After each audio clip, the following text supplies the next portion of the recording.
दोस्तों नमस्कार। मैं प्रशांत कौशिक संवाद इंडिया मंच पर आप सभी का हार्दिक स्वागत करता हूं और हार्दिक अभिनंदन करता हूं। आप जैसा कि जानते हैं कि बिहार में चुनावी सरगर्मियां लगातार बढ़ रही हैं और बिहार में चुनावी समीकरण और राजनीतिक समीकरण दुरुस्त करने के लिए सभी पार्टियां अपने-अपने स्तर से उसे रणनीति को अंजाम भी दे रहे हैं। और ऐसे में पिछले विधानसभा चुनाव की तरह इस बार चिराग पासवान को लेकर भी तमाम तरह की राजनीतिक चर्चाएं हैं कि चिराग पासवान किस तरह से विधानसभा चुनाव में अपनी भूमिका निभाने की वे तैयारी कर रहे हैं। क्या वे एनडीए गठबंधन में रहकर चुनाव लड़ेंगे या एनडीए गठबंधन से बाहर आकर वह सभी विधानसभा सीटों पर चुनाव लड़ेंगे। जैसे कि पिछली बार उन्होंने नीतीश कुमार को कमजोर करने के लिए बीजेपी रणनीति पर काम किया था, ऐसा लगातार कहा भी जाता है, ऐसा लोगों को मानना भी रहा है। और क्योंकि चिराग पासवान ने जिस तरह से बिहार विधानसभा चुनाव में ताल ठोकी है और वह जिस तरह से कह रहे हैं कि बिहार विधानसभा चुनाव लड़ने की उन्होंने मंशा कहीं ना कहीं जाहिर भी की है, तो ऐसे में तमाम बातें चिराग पासवान को लेकर लग रही हैं। वहीं कांग्रेस पार्टी तेजस्वी यादव का जो गठबंधन है वह भी अपनी भूमिका निभाने के लिए अपनी रणनीति को लगातार पहना कर रहा है। ऐसे में तमाम बिहार के समीकरण है उनकी दिशा और दशा आने वाले समय क्या होगी, इन सब बातों पर चर्चा करने के लिए हमारे साथ देश के बहुत ही वरिष्ठ पत्रकार और बिहार की राजनीति को बखूबी जानने वाले वरिष्ठ पत्रकार आज इस चर्चा में शामिल है। उनका परिचय मैं आप सबसे करा देता हूँ। हमारे साथ प्रफुल्ल कोरख्यान जी जुड़े हुए हैं, बहुत ही सीनियर जर्नलिस्ट हैं। बहुत बहुत स्वागत करता हूँ, बहुत बहुत अभिनंदन करता हूँ। तो जैसा कि आप बिहार की राजनीति को बखूबी समझते हैं और लगातार बिहार की राजनीति में जिस तरह सियासी सरगर्मियां लगातार इस समय चलती दिखाई देती हैं और बिहार में जिस तरह से नीतीश कुमार और लालू प्रसाद यादव का पिछले अगर 30-35 साल की राजनीति की बात करें, उनका वर्चस्व हो रहा है। कभी लालू प्रसाद यादव ने लगातार कई साल बिहार की कमान संभाली और उसके पश्चात नीतीश कुमार लगातार बिहार को अपने नेतृत्व में लगातार वह उस पर सत्ता पे काबिज है। ऐसे में इस बार क्योंकि लालू प्रसाद भी अपने उम्र के ऐसे पड़ाव पर है कि वह सक्रिय राजनीति में इस समय बिल्कुल भी कहीं भी दिखाई नहीं देते हैं। हालांकि उनके पुत्र को वह अपनी राजनीतिक उत्तराधिकारी के तौर पर तेजस्वी को बढ़ाने के लिए तमाम तरह की राजनीतिक जो रणनीति है उसको बनाने में लगे हुए हैं। वहीं नीतीश कुमार भी उम्र के पड़ाव के साथ साथ उनकी जो राजनीतिक यात्रा है वह भी लगता है अंतिम पड़ाव की तरफ अग्रसर है। ऐसे में नीतीश कुमार का जो अंतिम चुनाव कहा जा रहा है, ये उनकी राजनीतिक यात्रा का अंतिम पड़ाव कहा जा रहा है। तो ऐसे में जो पूरा बिहार की राजनीति का परिदृश्य है, क्या वह उनके हाथ से निकलता जा रहा है? क्योंकि जिस तरह से बातें लगातार कही जा रही है कि बीजेपी कहीं न कहीं महाराष्ट्र फार्मूला बिहार में अप्लाई करने की तरफ लगातार अपनी जो उनकी प्लानिंग है, अपनी रणनीति को उसको लगातार वह कस रहे हैं, बना रहे हैं। तो क्या लगता है आपको वर्तमान बिहार का जो परिदृश्य है वर्तमान दौर में, उसको किस तरह से आप देख पाते हैं? जी नमस्कार, सभी को नमस्कार। देखिए, बिहार का चुनाव इस बार काफी दिलचस्प मोड़ पर है और उसके कई कारण हैं। पहला कारण तो यह है कि भारत आंतरिक रूप से भी काफी राजनीतिक हलचल और गहमा-गहमी के बीच से गुजर रहा है और वैश्विक परिस्थितियों में भी काफी टकराव और बदलाव और युद्ध की स्थिति है। दुनिया अभी जब क्षेत्रीय युद्ध कह लीजिए या विश्व युद्ध की तरफ दुनिया बढ़ रही है और ऐसे में बिहार का चुनाव है, तो उसके हमें उसके वैश्विक परिस्थितियों के प्रभाव पर तो बात अभी आपके साथ न कर पाऊंगा, लेकिन यह जरूर है कि उसका कुछ न कुछ असर तो घरेलू राजनीति पर भी पड़ना ही है। और बिहार का चुनाव भारतीय जनता पार्टी के लिए व्यापक रूप से कह सकते हैं कि एनडीए के लिए, लेकिन मुख्य रूप से भारतीय जनता पार्टी और जनता दल यूनाइटेड के भविष्य के लिए और इधर राष्ट्रीय जनता दल, कांग्रेस और वामपंथी पार्टियों के लिए निश्चित रूप से अति महत्वपूर्ण है। लोकतंत्र और राजनीति तो देश में चलती रहेगी इसके तहत, लेकिन महत्वपूर्ण यह है कि 20-25 साल से मुख्यमंत्री नीतीश कुमार जी हैं।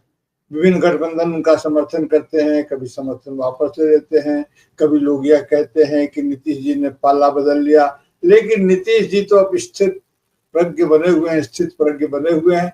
वो कहते हैं कि मैं तो जहां रहता हूं जी वहीं रहता हूं, बाकी लोग आते जाते रहते हैं और काम होता रहता है।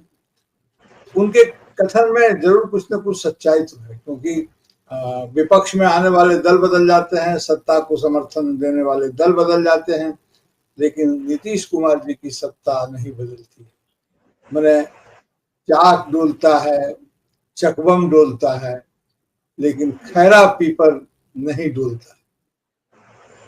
हमारे यहाँ कहावत चलता है बिहार में, चाक डोले चबम डोले, लेकिन खैरा पीपर नहीं डोलता है। नीतीश बाबू नहीं डोलते हैं, इसको इस ढंग से देखना चाहिए। पिछली बार भी जब चिराग पासवान जी की आपने चर्चा की, तो पिछली बार भी चिराग पासवान जी 137 सीट पर मुझे लगता है कि उन्होंने अपने उम्मीदवार खड़े किए। आप इसको, चूंकि राजनीति है तो आप दूसरे तरफ से भी इसे कहा जा सकता है, दूसरे तरीके से भी, कि भारतीय जनता पार्टी ने चिराग पासवान के माध्यम से 137 उम्मीदवारों को खड़ा कर दिया नीतीश जी को क्रिटिसाइज करने के लिए। माने चिराग पासवान तो इंस्ट्रूमेंटल हुए, और जाहिर है कि चिराग पासवान को खुद तो अपनी सीट हासिल ना हो पाई कोई, लेकिन यह जरूर है कि एक आध जो हासिल भी हुई वो तो फिर इधर उधर हो गए, एक साथ जीते तो, लेकिन 8-9 जगह पर वो दूसरे नंबर पर रहे। अभी उसको लेकर के भी झमेला एक अलग है। तो चिराग पासवान खुद न जीत पाए हो, लेकिन उन्होंने नीतीश जी को जरूर 45 पर ला के पटक दिया, और इसे भारतीय जनता पार्टी ने अपनी सफलता के हिसाब से गिना।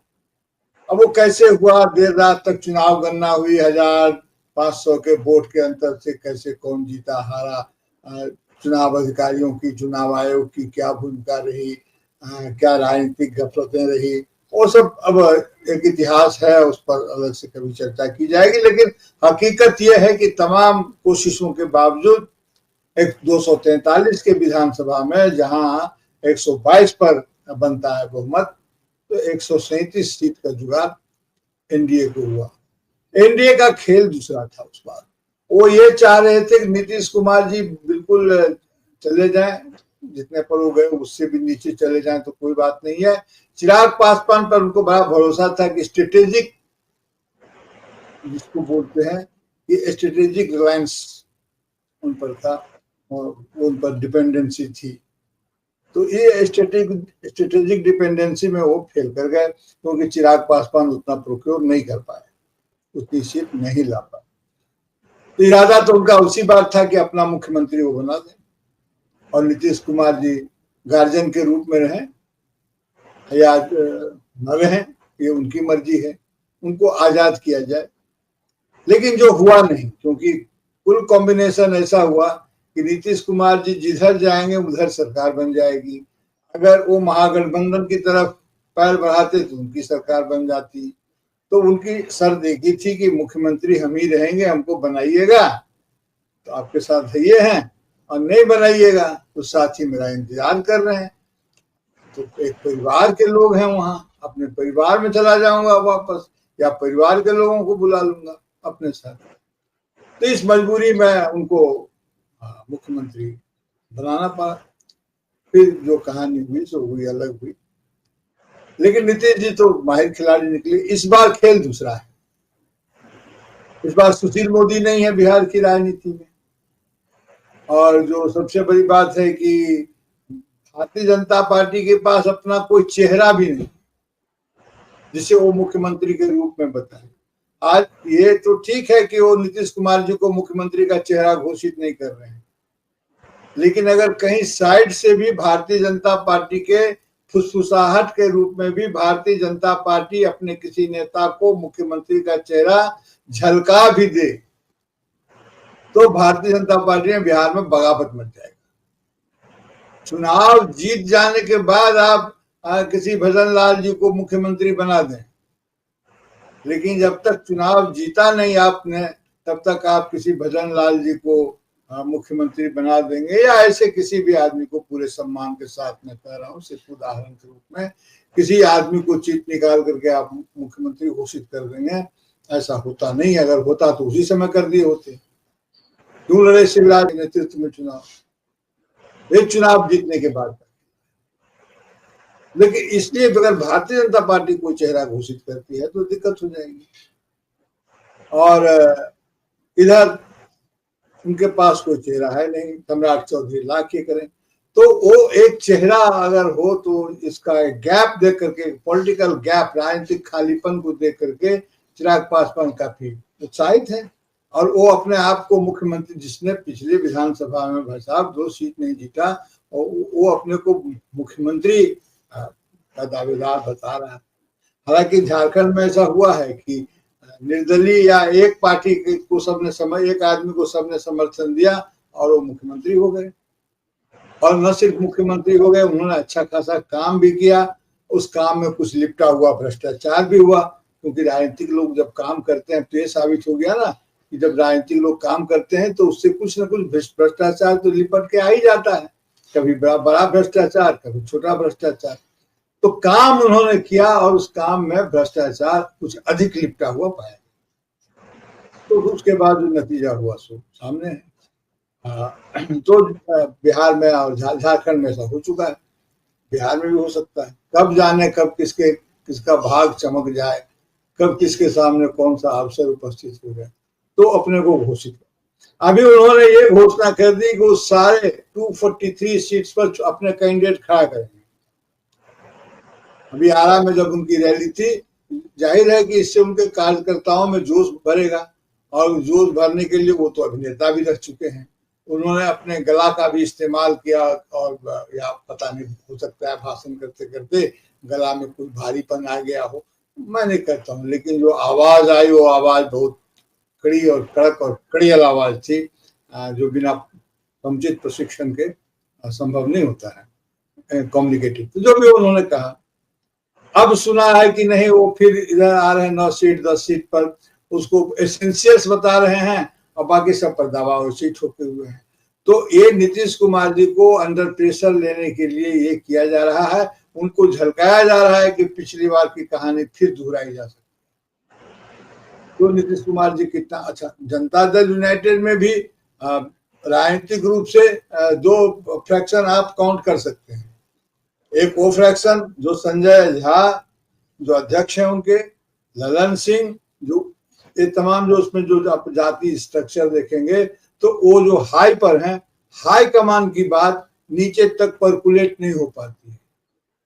नीचे वाले अपनी राजनीति को अपने ढंग से, अपनी दशा दिशा के हिसाब से तय करते हैं। अभी उसमें नीतीश कुमार जी का कोई मास्टर स्ट्रोक जिसको बोलते हैं वो पड़ा नहीं है कि वो निर्णायक हो। तो दोनों अपने अपने ढंग से खेल रहे हैं। तो एक तो वो अंदरूनी राजनीति है। एक महत्वपूर्ण फैक्टर प्रशांत किशोर जरूर उपस्थित हुए हैं, और प्रशांत किशोर की राजनीति में आवाज बहुत है और तथ्य कम है। डीजे होता है ना, डीजे में आवाज बहुत होता है और कर्णप्रियता कम होती है। तो डीजे पॉलिटिशियन जो है के रूप में आवाज बहुत है। और भारतीय जनता पार्टी कह लीजिए या मीडिया, जो भी नाम दे दीजिए, अब तो कहियत भिन्न भिन्न है, भारतीय जनता पार्टी कहिए, मीडिया कहिए, तो लगभग एक ही बात हो जाती है। तो मीडिया उनको बार बार ऐसे फोकस कर रहा है जैसे वो बहुत बड़े राजनीतिक हों। मुख्य धारा के मीडिया पर उनके क्लिप्स चलते हैं, उनकी बातें चलती हैं और ये इशारा दिया जा रहा है। तो वो ये चाहते हैं, लेकिन इस बार जो काम वो चिराग पासवान के माध्यम से नीतीश जी के लिए करने में सफल हो गए थे, इस बार वो सेल्फ गोल करेंगे। प्रशांत किशोर उन भारतीय जनता पार्टी के साथ वही खेला पलट कर देंगे। तो और ये बात कुछ गंध भारतीय जनता पार्टी को भी है। आप कहेंगे कि उनका चेहरा गिरिराज सिंह हो सकते हैं, नहीं हो सकते हैं ना। जाति कॉम्बिनेशन में गिरिराज सिंह का क्या वक्त है। आप हिंदू मुसलमान कर लीजिए एक बार, तो आप क्या सम्मान यात्रा और क्या यात्रा निकाल रहे थे नीतीश कुमार जी के एक घुड़की पर, तो वापस हो गए, क्योंकि आपके पास वो आधार नहीं है। मैं इनकी बात कर रहा हूँ जो हमारे गिरिराज जी की बात कर। तो ऐसे जो तमाम जो अपने को दावा करते हैं, ये चुनाव हो जाने के बाद उसी तरह से ये सामने आ सकते हैं। जैसे उत्तर प्रदेश में ये श्रीमान आ गए, योगी जी आ गए, चुनाव तो सारा लड़ा गया और मौर्य जी के, केशव प्रसाद मौर्य के नेतृत्व में, और उन्हीं को मुख्यमंत्री बनना था। वो भी अपनी मिठाइयां इंतजाम कर रहे थे, और ये तो कोप भवन में चले गए थे और कोप भवन से लौटा करके लाए गए। तो जो जैसे होता है, लेकिन अगर शुरू में बोल दिए होते तो मामला नहीं होता उस तरह। तो अब यहाँ पर यही स्थिति उत्पन्न होगी। इधर एनडीए के साथ के भीतर की राजनीति है। अभी जब प्रधानमंत्री हमारे वहां से लौट करके आएंगे G7 में जो गए हुए हैं, तो देश का की जो स्थिति हुई है जो ट्रंप ने किया है, तो उनके रसूख पर, उनके इस पर क्या असर पड़ता है, कौन सी भूमिका लाएंगे, मीडिया फिर उसको कैसे प्रेजेंट करता है यहाँ, यह तो अलग से देखने की बात है। लेकिन मीडिया चाहे जितना, देखिए बाजा गाजा और जितना साज सज्जा से दुल्हा दुल्हन का चरित्र नहीं बदलता है और न बाराती का मन भरता है। बारातियों को तो जो परोसा जाएगा उससे मन भरेगा ना, और गाजा बाजा से तो हगो हल्ला खूब होता है, इससे लड़का लड़की को कोई उनकी गुणवत्ता में कोई अंतर नहीं आता है। तो अभी ये गाजा बाजा बज रहा है। एनडीए के साथ तो अभी यही है कि उनकी राजनीति बहुत ही लाइन नहीं पकड़ पा रही है, और क्या लाइन पकड़ेंगे, अभी चुनाव बिल्कुल सामने आ जा रहा है। तो अब वो है कोई सर्जिकल करें पॉलिटिकल बिहार में तो देखा जाए। अभी तो सारा हथियार खेल चुके हैं, लाख लोग, 2 लाख लोग, यह लो वह लो, तो लोगों ने सब कुछ देख लिया, अपना डीएनए भी टेस्ट करवा लिया था मोदी जी के राज में। अब इधर लेकिन कांग्रेस की जो राजनीति है, उस राजनीति में भी थोड़ी सी कसमसाहट तो है, होनी ही चाहिए, होती ही है। जब भाई अलग अलग दल हैं, अलग अलग अलग राजनीतिक अपना पॉलिटिकल एजेंडा है, अलग अलग अपने एस्पिरेशंस हैं, आकांक्षा है, तो होगी। पिछली बार वामपंथी पार्टियों का स्ट्राइक रेट बहुत अच्छा था, खास करके माले का स्ट्राइक रेट बहुत अच्छा था, तो जाहिर है कि उनका दावा तो बनता है।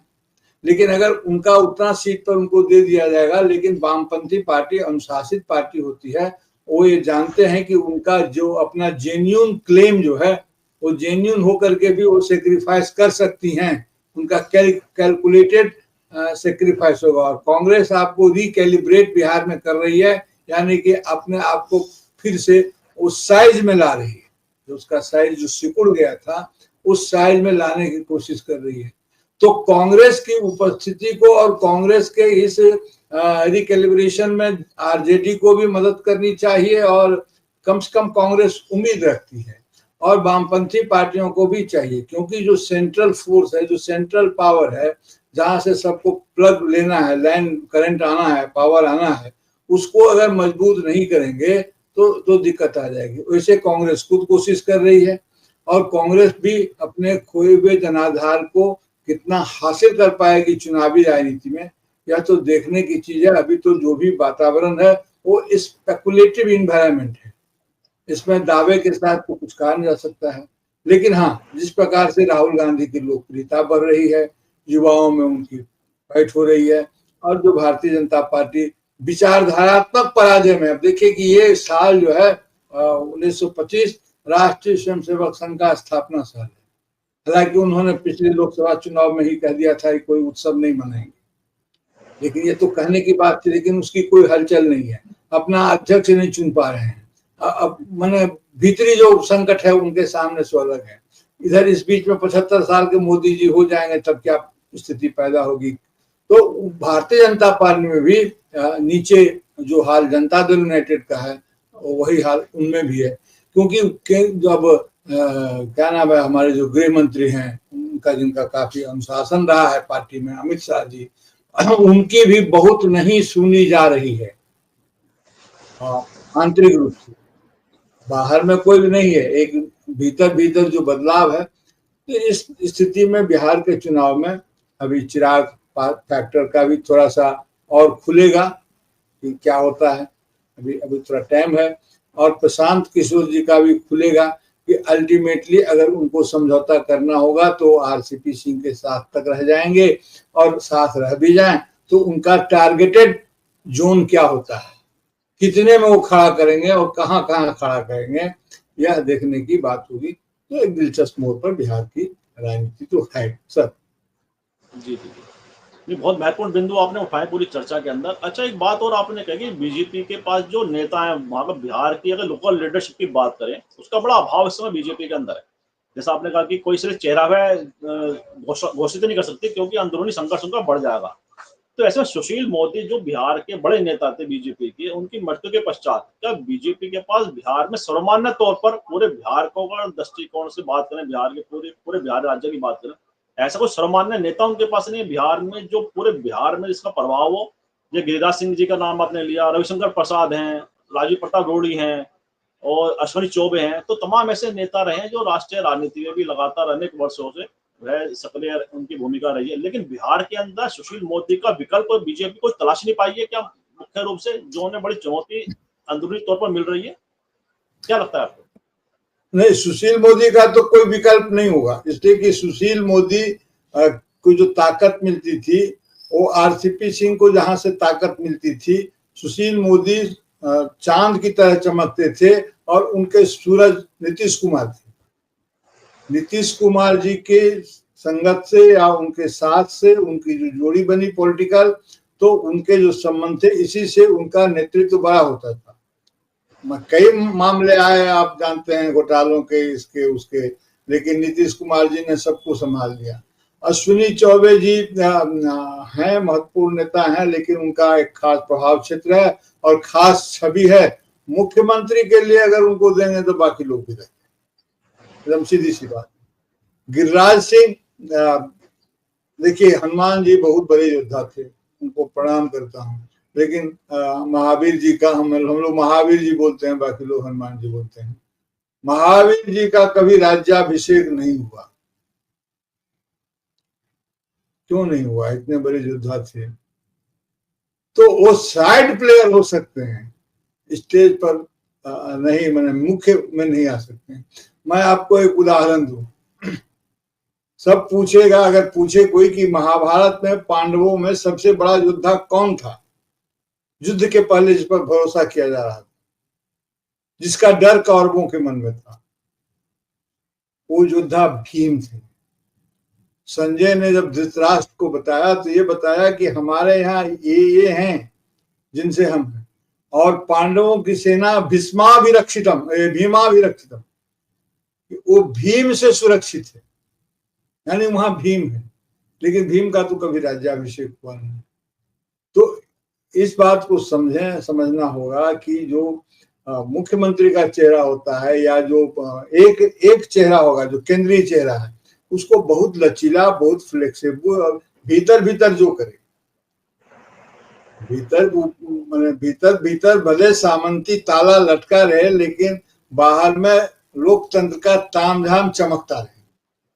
अगर यह छवि आपने नहीं बनाई है, आप किसी दूसरी सीढ़ी से चढ़े हैं, तो फिर मुश्किल होगी अभी। इसलिए हाँ, इनका चेहरा जरूर है, हमारे जो अपने नाम बताया जो रविशंकर प्रसाद जी का, इनका चेहरा जरूर है। ये जिस परिवार से आते हैं वो परिवार भी वहाँ है, लेकिन धीरे धीरे फ्रस्ट्रेशन और एक जिसको बोलते हैं कि राजनीति में भी हो जाता है, हर आदमी में उम्र के साथ हो जाता है, थोड़ा जो नकचढ़ापन हो जाता है, थोड़ा सा अधिक ये हो जाता है, वाणी जो है सो ठीक से एंगल नहीं पकड़ती है, वो सबमिसिव लैंग्वेज नहीं है, सबमिसिव एटीट्यूड नहीं है। तो भारतीय जनता पार्टी का जो एटीट्यूडनल अप्रोच है वह भी यहाँ के नेताओं में नहीं है। अब देखेंगे, अगर पूरा उनको देखें, हमारे जो ये थे सुशील मोदी जी थे, उनका एटीट्यूडनल रेफरेंसेस कैसा था? जब उनको राज्य से हटा करके नीतीश कुमार जी को दम निपटाना उसी दिन तय हो गया जिस दिन इनको उठा करके ले जाया गया केंद्र में, तो ये छटपट बहुत किए, लेकिन इन्होंने कोई उस तरह का एटीट्यूड नहीं दिखाया कि हम ऐसा नहीं वैसा, यह नहीं हुआ। तो और लेकिन इन लोगों को इनकी हर बात पर झलक जाती है। कोई कारण नहीं है कि रविशंकर प्रसाद जी को भी वहां पर मिनिस्टर नहीं बनाया जाता, एकदम योग्य आदमी है, पिछली बार कानून मंत्री। भले हम उनकी राजनीतिक आलोचना करें, लेकिन बीजेपी भारतीय जनता पार्टी की पेरी फेरी में उनसे अच्छा लॉ मिनिस्टर किरण रिजिजू है क्या, या कोई और है क्या?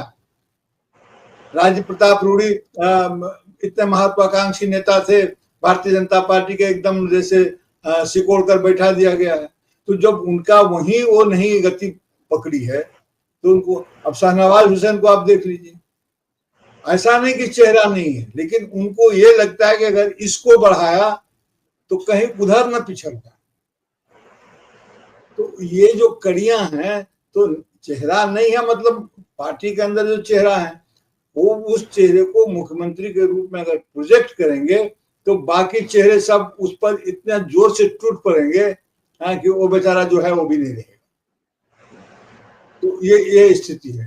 इसको जो आंतरिक सिचुएशन है उसमें ऐसा मैंने मुझे लगता है, पता नहीं, वो तो बेहतर तो वही लोग जानते होंगे कि उनकी राजनीति क्या है और उसके क्या कूटनीतिक, तो कौटिल्य जो है, कौटिल्य बेहतर जानते होंगे, क्योंकि कौटिल्य तो राजनीति नहीं कूटनीति से चलते थे।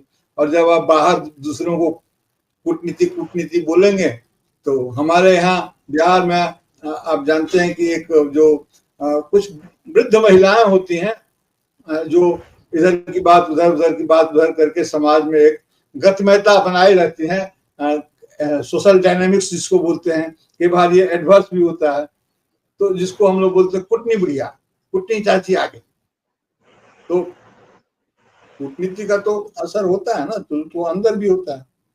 अब वो क्या हो रहा होगा, लेकिन जो दिखता है बाहर से वो यही दिखता है कि इनकी स्थिति बहुत अच्छी नहीं है। एनडीए के में तालमेल नहीं है, सब अपनी अपनी डफली सबके पास है, छोटा या बड़ा, और सब उसको अपने अपने ढंग से पीट रहे हैं। तो ये और सपोर्टर लोगों का मनोबल बढ़ाए रखने के लिए तो ये सब तो करना पड़ता है। इसलिए इस बार बिहार में तो लगता है कि सत्ता परिवर्तन तो अवश्यंभावी है। उसके दो पक्ष हैं। पहला पक्ष तो ये कि मुख्यमंत्री, अगर सत्ता का नाम है तो मुख्यमंत्री का आदमी, चेहरा, व्यक्ति बदलने वाले हैं। वो प्राकृतिक कारणों से भी लगता है बदलने वाले हैं, न सिर्फ राजनीतिक कारणों से नहीं। नीतीश कुमार जी से अब नहीं समझ रहा, थक गए हैं। पिछली बार ही उन्होंने कहा था कि मेरा ये आखिरी चुनाव है, तो अब वो तो खुद अपना असेसमेंट करेंगे। नया चेहरा इस सेगमेंट में कोई उस ढंग से आएगा नहीं। जब आएगा तो बहुत टिकाऊ सरकार बिहार में स्थिर सरकार चलाना बड़ा मुश्किल है। कोई सरकार 5 साल चले, आप इतिहास देख लेंगे तो बहुत कम सरकारें हैं जो 5 साल चली। तो ये स्थिति है। मान लीजिए, देखिए चुनाव में क्या होता है, लेकिन घोषणा तो हो जाए उसका, अक्टूबर नवंबर में शायद चुनाव हो, तो 45 दिन पहले उसकी घोषणा होती है। अगर वैश्विक परिस्थिति ठीक ठाक रहे तब चुनाव की स्थिति आएगी, नहीं अगर कोई दूसरे तरह की परिस्थिति विकसित हुई तो अभी थोड़ा सा सिचुएशन हॉस्टाइल भी है। इसीलिए पॉलिटिकल एडवांसमेंट जो है तो हर पार्टी का थोड़ा सा थकमकाया हुआ तो है। जी बिल्कुल ठीक कहा आपने। और तमाम तरह की राजनीतिक उठापटक बिहार में अपनी वो गति भी पकड़ रही है। अच्छा, अगर बिहार की बात करें, छोटे छोटे राजनीतिक दल हैं, उनका भी लगातार एक भूमिका बिहार की राजनीति में रही है। चाहे इसमें लोक जनशक्ति हो, चिराग पासवान वाली हो, जीतनराम मांझी हो, उपेंद्र कुशवाहा हालांकि अब शामिल हो चुके हैं बीजेपी में, उनका भी एक अपना छोटी पार्टी। तो ऐसे तमाम ऐसे राजनीतिक दल हैं जो कहीं ना कहीं एक क्षेत्र को कहीं ना कहीं प्रभावित करते रहे हैं। राजनीतिक जातिगत समीकरण पर विशेष तौर पर उनकी भूमिका वह राजनीति में रही है। और पप्पू यादव भी निर्दलीय सांसद के रूप में एक उनका प्रभाव क्षेत्र अपने क्षेत्र के अंदर है, इलाके के अंदर है। तो ऐसे में जो छोटे प्लेयर हैं राजनीति के, और चिराग पासवान के चाचा जो है पशुपति, उनका भी एक कहीं ना कहीं वह भी चुनाव लड़ने की तैयारी में है। तो ऐसे में जो ऐसे प्लेयर हैं जो राजनीतिक तौर पर कुछ क्षेत्रों में बड़ी महत्वपूर्ण भूमिका निभाते हैं, उनका क्या रोल इस समय दिखाई देता है? क्या वह पहले की तरह कुछ प्रभावी भूमिका में है? क्या वह उनका अस्तित्व इस समय दांव पर लगा हुआ, उनकी राजनीतिक जो भूमिका है वह भी कमजोर हुई है? क्या लगता है? ये देखिए, ऐसा है कि जैसे मान लीजिए थोड़ा सा हल्के मिजाज में बात करते हैं तो चुटकी भर नमक और चुटकी भर हल्दी से पूरा रेसिपी का मिजाज बदल जाता है, उसका वजन और उसकी मात्रा जो भी। तो ये छोटे छोटे जो राजनीतिक दल हैं बिहार में, जब आप देखेंगे कि जो ओबीसी है, अदर बैकवर्ड क्लास या कास्ट जो भी कहें, वो लगभग 28% है, 27.6 के आसपास, 28 मानकर चलिए। उसमें 14% सिर्फ यादव है और 16-17%, शायद 17.70 इस तरह का कुछ है, 17 मान लीजिए, ये अल्पसंख्यक वोट यानी मुस्लिम वोट है। तो इसको अगर आप कॉम्बिनेशन परमुटेशन को अगर आप देखेंगे तो 14 और 17 हो गया आपका, कितना हो गया, जबरदस्त वोट हो गया। 28 14 और 31। तो और इसमें जो महत्वपूर्ण है वो सारा का सारा यादव वोट आरजेडी के साथ ही रहने वाला है, वो तो हिलने वाला है नहीं। और क्योंकि उसकी आंखों में एक सपना तैर गया है कि लालू यादव जी के साथ बड़ा बेईमानी हुआ है। अगर आप निष्पक्ष होकर के देखें, ये ठीक है कि भ्रष्टाचार का उसमें कुछ लेस होगा, लेकिन जिन मामलों में उन पर चार्जेज हैं और बहुत सारे लोग थे जिन पर चार्ज लगे हैं, और उससे बड़े बड़े घोटाले और घपला करके लोग आज भी मंत्री, मुख्यमंत्री और क्या क्या न बने हुए हैं, लेकिन कोई फंस गए या फंसा लिए गए या जो भी हुआ हो, तो वो तो जनता को तो बात दिख रही है ना भाई कि ये प्रतिशोध की राजनीति कहीं ना कहीं आ गई। और अकेला समाजवादी सेगमेंट में अकेला नेता है जिसने भारतीय जनता पार्टी से कभी, राष्ट्रीय स्वयंसेवक संघ से कभी किसी प्रकार का राजनीतिक संपर्क नहीं बनाया। नीतीश जी तो साथी हैं और समाजवादी पार्टी का आप जानते ही हैं, जॉर्ज फर्नांडिस को आप जानते ही हैं कि क्या रिलेशन रहा, लेकिन यादव जी हैं, लेकिन अकेला लालू प्रसाद यादव हैं। अगर इसको आप पॉलिटिकल प्रैग्मेटिज्म से जोड़ते हैं तो लालू यादव जी ने इस प्रैग्मेटिज्म का इस्तेमाल नहीं किया और उनको प्रतिशोध दिया। तो लालू जी का एक फैक्टर है जिसके कारण भी बिहार में बीजेपी नहीं जम पाई, नहीं आ पाए, क्योंकि अगर बीजेपी वह कोशिश करती है तो नीतीश कुमार रोकेंगे और नीतीश कुमार के पीछे लालू यादव खड़े हो जाते हैं। तो नीतीश कुमार की दोहरी भूमिका है, पहली बात तो ये। दूसरी बात आपने कहा कि तो अगर ये इसको एमवाई समीकरण बोलते हैं बिहार में, तो कुछ नहीं, ये 14 और 17 एमवाई है। मैं आपको एक पते की बात बताऊं, अगर आप इजाजत दें तो। अब पता कीजिए, बिहार में पहले जैसे मान लीजिए कि जो ब्राह्मण है या उच्च जाति के लोग, उसमें जो मार्शल कास्ट इसको बोल सकते हैं, लड़ाकू, वो 2-3 हैं जिनके साथ सामाजिक अन्याय भी जुड़ता है, जो सबको सताते भी हैं। बिहार में जितने नरसंहार हुए हैं उसमें किन जाति के आधार पर देखेंगे तो किन जातियों, किन समुदायों की अधिक भूमिका रही है। मैं अभी उस पर चर्चा नहीं करूंगा, क्या कि बात फिर दूसरी तरफ मिल जाएगी। लेकिन ये सच है कि कांग्रेस पार्टी देखा करती थी कि ये आपस में लड़ते हैं, जैसे मुस्लिम और यादव आपस में काफी लड़ते थे और जीते, और कानूनी संरक्षण प्राप्त करने के लिए या राजनीतिक संरक्षण प्राप्त करने के लिए कांग्रेस के द्वारस्थ होते थे। तो इनकी लड़ाई से कांग्रेस को फायदा होता था। तो कांग्रेस इनको लड़ाई या नहीं लड़ाई यह बात की चीज है, लेकिन इनके बीच में सामंजस्य और सामंजस्य स्थापित हो, ऐसी कामना कांग्रेस ने उस जमाने में कभी नहीं की। जो दल लड़ते हैं लड़े और राजनीतिक रूप से फिर हमारे साथ जाएंगे तो हमको फायदा ही है, जैसा कि पॉलिटिक्स में होता है।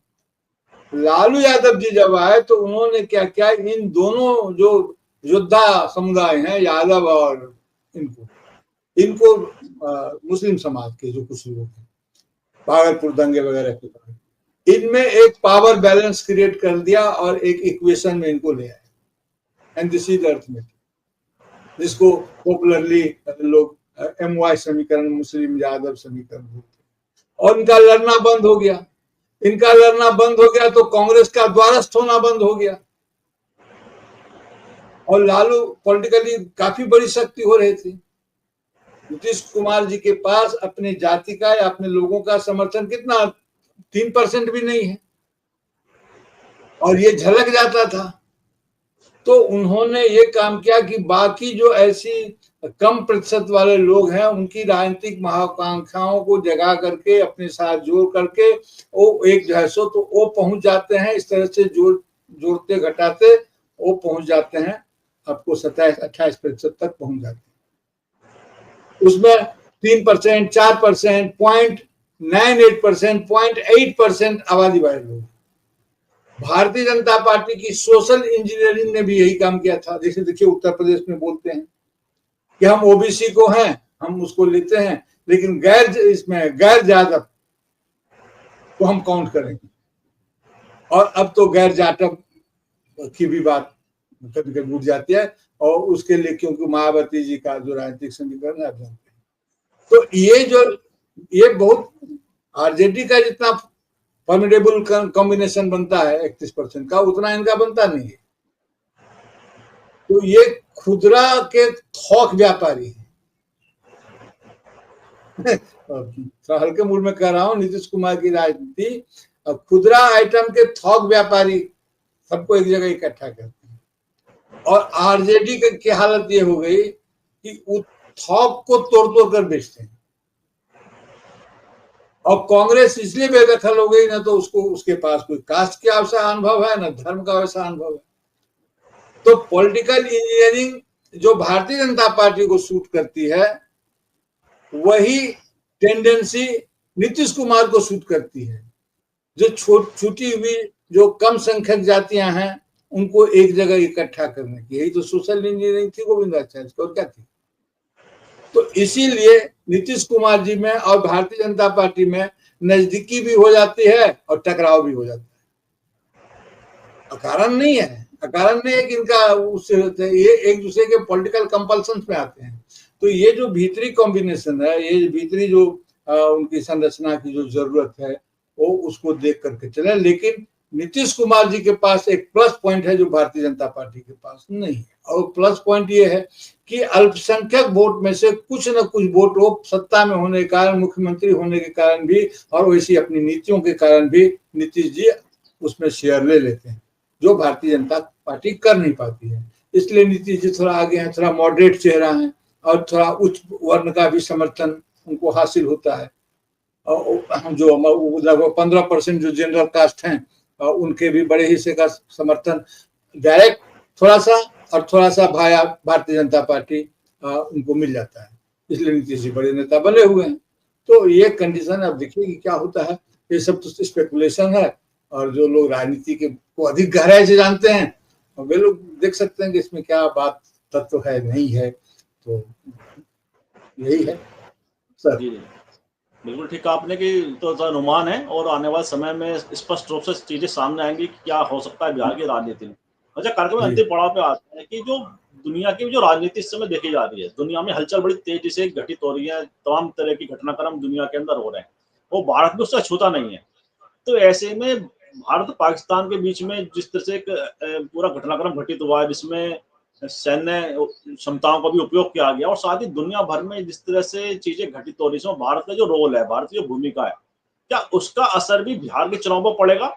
और साथ ही इस पूरे घटनाक्रम के पश्चात जिस तरह से राहुल गांधी की जो एक तरह से उनका जो भूमिका बढ़ी है राजनीति के अंदर, और ऐसे में पूरे दुनिया की देश राजनीति का बिहार की राजनीति में कितना व्यापक असर पड़ेगा? क्या वहां के लोग भी गंभीरता से इस तरह की राजनीतिक घटनाक्रम को देश दुनिया पे नजर रख रहे हैं? क्या उसकी भूमिका कुछ दिखाई देती है बिहार की राजनीति के अंदर?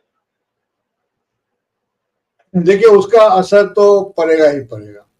उसके असर को अगर आप दो पार्ट में देखें, तो बल्कि तीन पार्ट में देखें। पहला असर पड़ेगा फाइनेंशियल, क्योंकि इस 2-3 महीने में ही महंगाई का में कुछ उछाल आने की पूरी आशंका है, और भाया सब्सिडी इसको कंट्रोल नहीं किया जा सकेगा। पहला तो ये एक असर है, क्योंकि ईरान, मैं वैश्विक परिस्थिति में बात कर रहा हूँ कि ईरान और इजराइल का जो संघर्ष है, उसके कारण जो रूट चेंज है, जो वस्तुओं के आने जाने का, या वहां जो कंट्रोल होगा, वहां जो सैंक्शन होगा, तो उससे स्वतः जो है 15% 14% का इजाफा तो हो ही रहा है, और भी इजाफा हो जाएगा, 30-40% तक भी चला जाए तो कोई आश्चर्य की बात नहीं। तो एक तो इस माध्यम से आएगा। कानून और व्यवस्था की स्थिति में लगातार गिरावट आ रही है, समाज में लूट खसोट और तरह तरह की चीजें आ रही हैं। दूसरी तरफ जो आपने कहा कि हमारे बार बार ये कोशिश की गई, हालांकि इसे भारतीय जनता पार्टी भी कंट्रोल करना चाहती थी, स्ट्रेटेजिक डिप्लॉयमेंट करना चाहती थी इस एटीट्यूड का, जो स्ट्रेटेजिक नहीं हो सका लेकिन डिप्लॉय तो हुआ, कि वो हिंदू मुस्लिम में इसको फिर करना चाहते। आपका यहाँ का जो हमारा कश्मीर की जो घटना थी, वहां पहलगाम की घटना, सारे प्रतीक हिंदू प्रतीक लिए गए और उसको उसका इस्तेमाल किया गया। हमारे जो माने कर्नल सोफिया जो इतने महत्वपूर्ण पद पर हैं, उनको लेकर के जिस तरह की बातें हुई, विंग कमांडर व्योमिका सिंह को लेकर के जिस तरह की बातें हुई, तो वो उस तरह से जो उसको, अब वो प्रोजेक्ट फेल हो गया। लेकिन जो इन्होंने कोशिश की, तो जो हिंदू मुसलमान बनाने की कोशिश की, तो बिना दंगा के, बिना फसाद के भी लॉस ऑफ ट्रस्ट या loss of credibility and call for unification, तो मुस्लिम समाज में यह जाएगा ही जाएगा। तो उससे बहुत साइलेंटली कंसोलिडेट हो जाएगा कि हमको इनको नीतीश पर भरोसा करना है, भारतीय जनता पार्टी का तो सवाल ही नहीं उठता है। कितनी हास्यास्पद स्थिति थी कि जब आपको विदेश भेजना है सांसदों की टीम को, तो आपके पास सांसदों में एक भी मुस्लिम चेहरा नहीं है जिसको आप विदेश भेज सकते।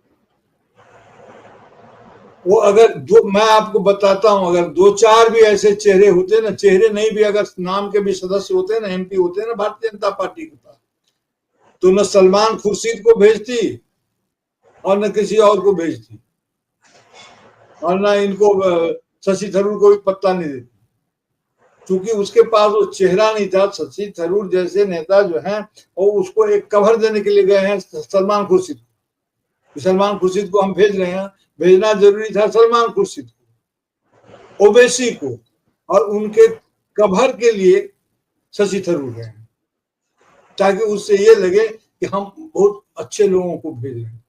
लेकिन चूंकि वहां पर वो चेहरा था नहीं और न होने वाला है, तो जहां जाकर के आप वहां पर बताएंगे, तो एक तो ये साइलेंट, ये असर पड़ जाएगा। और दूसरा जो असर पड़ेगा, जब बार बार ट्रंप ने बजट किया है, कहा है, अभी इसलिए मैंने G7 की चर्चा की थी कि G7 में क्या भूमिका होती है।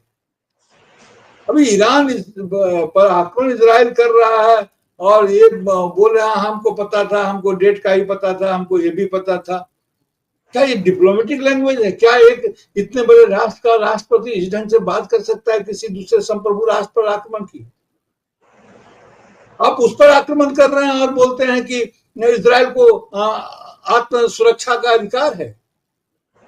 जिस मुद्दे पर आक्रमण हो रहा है, उसी मुद्दे पर तो इराक का आक्रमण हुआ था कि जैव अधिकार और रासायनिक हथियार बना रहा है।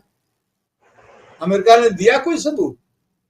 उस बंदे की फांसी तक हो गई, बर्बाद कर दिया अपने हिसाब से। और आज आप ये बोल रहे हैं कि अगर बना भी ले रहा है तो उस पर तो बातचीत हो रही थी, आपको अचानक इतना खतरा क्यों हो गया? लेकिन उसमें एक दूसरा पेंच है, और वो पेंच ये है कि आसपास के जो गल्फ के जो दूसरे देश हैं, वो भी डरे हुए हैं ईरान से कि अगर ईरान एटॉमिक पावर हो जाएगा तो हम सबको दबाएगा।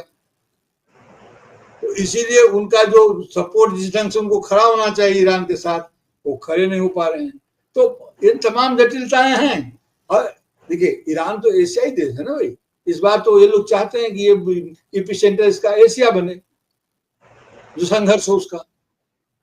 तो वैश्विक परिस्थिति का, जैसे कि अब देखिए, फर्स्ट फेज में भारतीय जनता पार्टी या नरेंद्र मोदी जी को की जो क्षति हुई या हो रही है, मुझे जो लगता है घरेलू राजनीति का असर उनकी वैदेशिक नीति पर पड़ गया, और कोई कारण नहीं था इजराइल के पक्ष में खड़ा हो जाने का। ऐसा कोई, अमेरिका भी जानता था कि इजराइल के पक्ष में खड़ा होना थोड़ा मुश्किल है भारत के लिए, लेकिन अपनी घरेलू गृह नीति के कारण आपको इजराइल अच्छा लगने लगा, क्योंकि वो एंटी मुस्लिम कॉज वहां पर एक्टिव था। अब जब असली परीक्षा की घड़ी आ गई तो मुसीबत आन खड़ी हुई। अभी तुरंत पाकिस्तान के साथ जब हमारा संघर्ष हुआ तो कोई हमारे साथ नहीं आया। आतंकवादी घटना का विरोध किया, लेकिन कोई हमारे साथ नहीं आया। पाकिस्तान को इंडिया के साथ हैफनेट कर दिया गया, वो कहा गया कि पाकिस्तान को एंटी टेरर का की जिम्मा दे दी गई यूएनओ के द्वारा, किसी ने विरोध नहीं किया। हम कहते हैं वो आतंकी राष्ट्र है, दुनिया कहती है कि नहीं, आतंकवाद से लड़ने का वो सबसे भरोसेमंद साथी है, ऐसा अमेरिका कहता है। तो फिर तो आतंकवादी कौन? हम हुए। अगर पाकिस्तान ऐसा है तो शंका हम पर जा रही है। उस शंका के जाने का कारण है कि जिस कनाडा में आज जा रहे हैं, उस कनाडा की पॉलिटिक्स सिख आंदोलन पर है। अगर हम इस देश को हिंदू राष्ट्र बनाना चाहेंगे, उधर बढ़ेंगे, तो आनंद साहब प्रस्ताव को तो और बल मिल जाएगा ना। तो कोई अपने अपने धर्म का राष्ट्र क्यों नहीं बनाएगा? क्यों नहीं उसकी मांग करेगा? तो ये तो अभी जब जाएंगे वहां, और जब वहां जाएंगे तो वहां ट्रंप तो है ही, आप जानते हैं, कोई विशेषण पे लगाऊं, जनता ही लगा रही है, जनता लगा लेगी। लेकिन आदरणीय जो अमेरिका के जो राष्ट्राध्यक्ष हैं ट्रंप साहब, वो जिस ढंग से बातचीत कर रहे हैं, पता नहीं कौन सी ऐसी बात कहते हैं यहाँ पर तो मैं ये कह रहा था कि घरेलू राजनीति का असर इनकी वैदेशिक नीति पर पड़ा और जिसने उसको इनक्रेडिबल बना दिया, कोई साथ नहीं। हम तो इसलिए आते हैं कि सब यहाँ पर हैं, सब मिलजुल कर रहते हैं, सभी के लिए समायोजन है, एक रेशियल इम्पैक्ट पे। ईरान तो आर्यों का देश रहा, लोग वहां से आए और बहुत पुरानी बात है। अगर नहीं भी 1979 से भी अगर जोड़ेंगे, जो IRGC इस्लामिक रिवोल्यूशनरी जो गार्ड है उनका, उससे भी जोड़ेंगे तो कथा लंबी हो जाएगी, इसलिए संकेत नहीं बता रहा हूँ कि वहां तो हम अपने उसके साथ नहीं जा पाए, हम इजराइल के साथ लग गए और अपने यहाँ ढोल बजाने लगे कि हम विश्व स्तर पर लड़ रहे हैं। तो एक तो घरेलू राजनीति का असर हुआ, अब वो रिवर्स हो रहा है। अब वैदेशिक राजनीति का असर आपकी घरेलू पॉलिटिक्स पर पड़ेगा और इसको भारतीय जनता पार्टी किस तरह से पॉलिटिकली कम्बैट करती है, लड़ती है, या उसके अलग अपने कौशल की बात है। इस बीच में तरह तरह की दुर्घटनाएं भी हो रही है। लगता है ऐसी स्थिति एकदम कंट्रोल से बाहर हो गया है।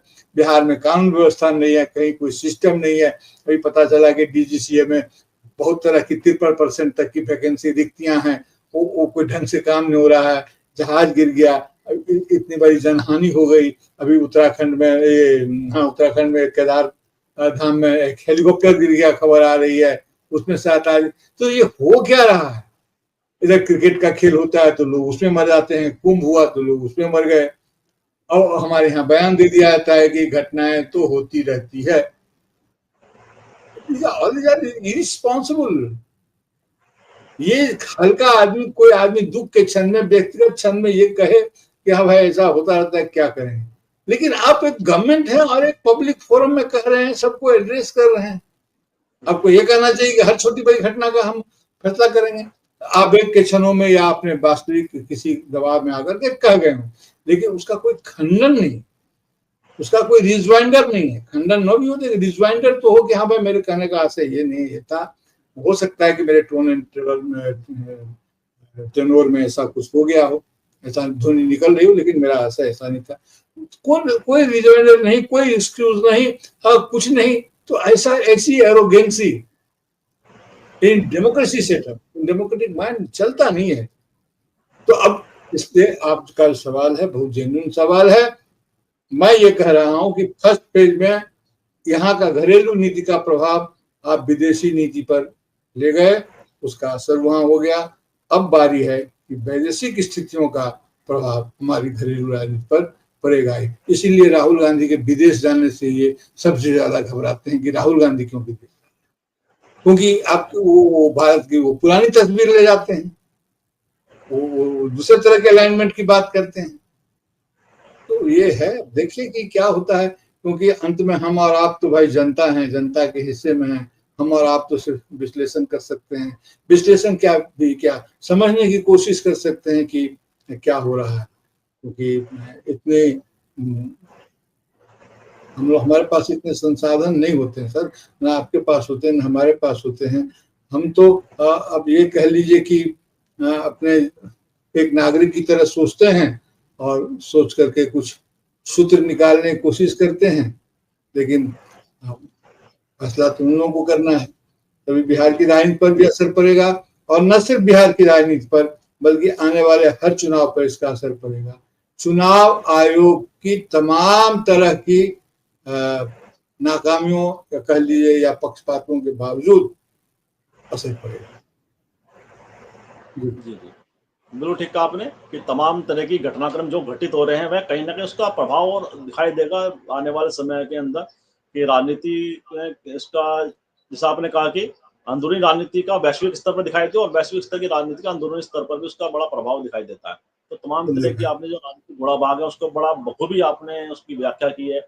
मुझे विश्वास है हमारे को चर्चा जरूर पसंद आएगी, और मैं आपका ही बहुत बहुत आभार और धन्यवाद व्यक्त करता हूँ कि आपने हमारे पर दर्शकों के लिए समय निकाला। बहुत बहुत धन्यवाद आपका।